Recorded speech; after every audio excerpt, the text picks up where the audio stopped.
Neat ಪರೀಕ್ಷೆಯಲ್ಲಿ ಮಗಳು ನಿರೀಕ್ಷಿತ ಅಂಕ ತೆಗೆದಿಲ್ಲ ಎಂದು ಮಗಳ ಜೊತೆಗೆ ಜಗಳಕ್ಕೆ ನಿಂತ ಸ್ಕೂಲ್ ಪ್ರಿನ್ಸಿಪಾಲ್ ಅಪ್ಪ ಅವಳನ್ನು ಬಡಿದು ಕೊಂದ ದಾರುಣ ಘಟನೆಯು ಸಾಂಗ್ಲಿಯಲ್ಲಿ ನಡೆದಿದೆ.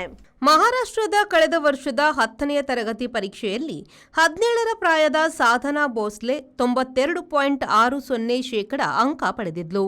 ಈ ವರ್ಷ ಅವಳು ಅಂಕ ಸಾಲದು ಎಂದು ತಂದೆಯಿಂದಲೇ ಕೊಲೆಯಾಗಿದ್ದಾಳೆ. ರಾಷ್ಟ್ರೀಯ ವೃತ್ತಿ ಶಿಕ್ಷಣ ಪ್ರವೇಶ ಪರೀಕ್ಷೆ ನೀಟ್ನಲ್ಲಿ ಅವಳಿಗೆ ನಿರೀಕ್ಷಿತ ಅಂಕ ಬಂದಿಲ್ಲ.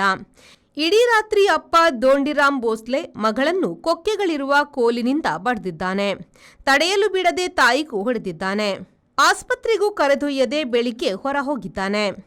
ಮಗಳು ಪ್ರಜ್ಞೆ ಬಾರದೆ ಇರುವುದನ್ನು ಕಂಡ ತಾಯಿ ಸಾಂಗ್ಲಿಯ ಉಸಕಲ್ ಆಸ್ಪತ್ರೆಗೆ ಕರೆದೊಯ್ದಿದ್ದಾಳೆ.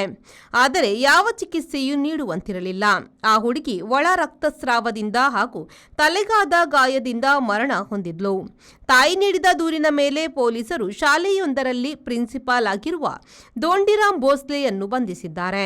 Every action has a multiple reactions in an industry. Safety is what comes first, and that is what we provide. Induscare Equipments, manufacturers and suppliers of industrial safety equipments. We provide safety equipments like gloves, masks, safety helmets, earplugs, safety belts, safety shoes, gum boots, safety goggles, industrial and medical coveralls, fire protection and arc flash suits, road safety equipments, and all industrial fire and safety accessories. Your safety is our priority. Induscare Equipments, KVSS Bank Building, Koolur, Mangaluru. Call 0824 2458 754.